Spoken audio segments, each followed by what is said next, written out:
One ingredient that we can point to in the recipe of today's American Civil War is the manufactured racism. In the wild, racism is in such short supply that we have to manufacture it, artificially supply it. Fake hate crimes are a big part of the ammunition which is used by the left-hand side of the aisle, thrown about with abandon as if it was confetti at a New Year's Eve party, leaving intoxicated the intellectual lightweights. And never once do they clean up after their fake cries of wolf are demonstrated. The latest is Bubba Wallace, the at least partially black NASCAR driver who claimed that somebody left a noose in his garage before the race. My immediate reaction is, given the fact that they store these multi-million-dollar cars in these high-tech garages, security must have been super tight. Assuredly, somebody must have had what transpired on camera.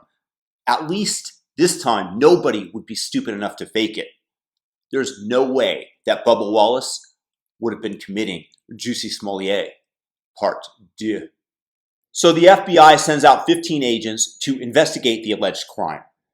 A fantastic use of resources, considering the fact that we have domestic terrorism going on in the form of Antifa, mass looting, and plots against America in general. But nevertheless, at least they're going to get to the bottom of this. They are definitely going to catch the perpetrator. And what do they discover? From looking at the videotapes is the fact that it is a pull rope in the garage that had been tied like that since last year. And whoever devised the knot, for whatever reason, had no way of knowing that 9 months later, the sole black driver of NASCAR would be pulling his automobile into that garage. Of course, the usual suspects went through the motions of describing how awful America is, how racist we are, systemic racism. They do this every single time that there's a hate crime. Excuse me, a fake hate crime. The aforementioned Jussie Smollett, the Covington kids, to the Michigan trans activist by the name of Nikki Jolly, who burned down his or her, whatever, own house to raise awareness of how despicable the public's relationship is with the trans world. It worked. The list could go on, and honestly, I'm a little bit reticent to add Bubba Wallace's name to that list. After all, there's no way that he could have known that that rope had been there since November without having seen the videotape. So it's not like he planted the evidence. However, when confronted with the surveillance videotape and the FBI investigation, he still doubles down. From the evidence that we have, that I have, it's a straight up noose. The FBI has stated it was a noose over and over again. NASCAR leadership has stated that it was a noose. I can confirm that. I actually got evidence of what was hanging in my garage, over my car, around my picker guys, to confirm that it was a noose. And never seen anything like it. One other fact that I definitely have a big problem with is, why was it only reported that there was a noose in the garage? Why not include the fact that it was a pull rope? That seems to be a very vital part of the narrative, that the rope actually served a function. It definitely waters down what they were trying to convey in terms of it being a hate crime, and it's almost as if you're hoping that this isn't investigated completely and that it's just an accidental omission on their part. It's like if I yank on a girl's arm and it's reported that I assaulted her in the police report, but they leave off the fact that I was yanking her away from an oncoming train and saving her life. I have to ask again why that part was omitted when released to the press. Why was it originally only reported noose found in Bubba Wallace's garage? And then Bubba doubling down during his interview with the Lemon on CNN, insisting on his narrative. After the FBI had told him that for certain it wasn't directed at him, after the videotape surveillance came out, like they wish that it was actually a hate crime? Sorry if it seemed like I ended that with a question mark. Of course they do.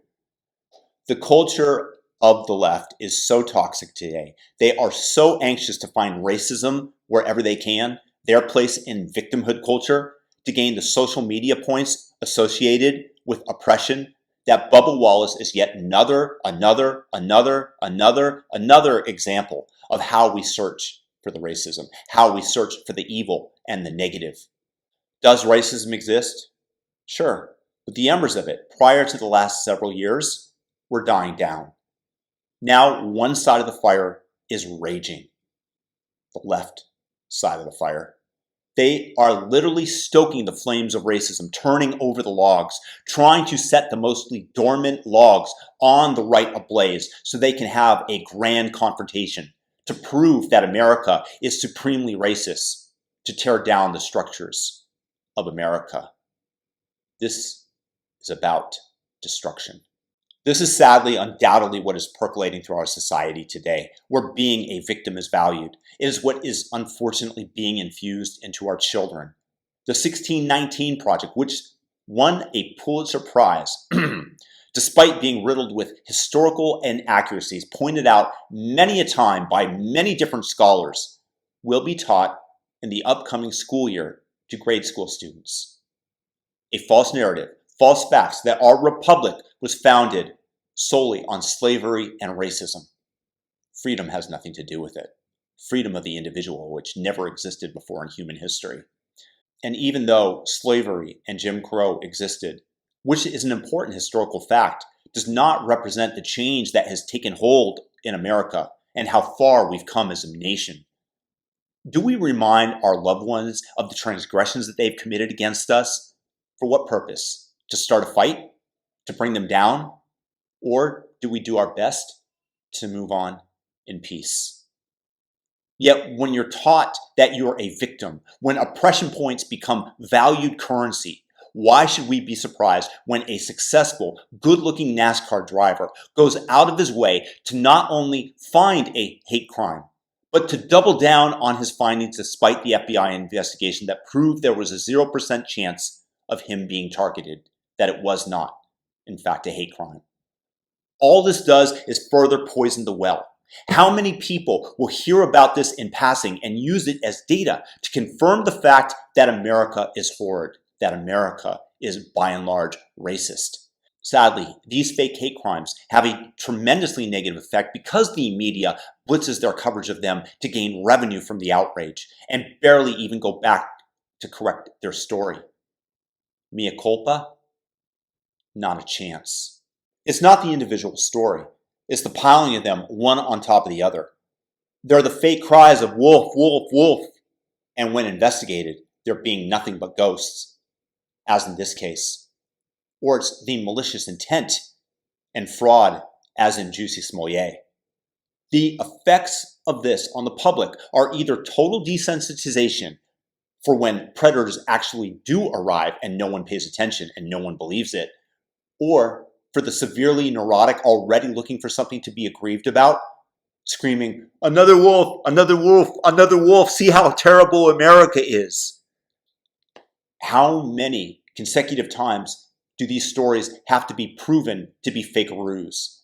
How long has the media stuck with the narrative and never bent over backwards to correct itself?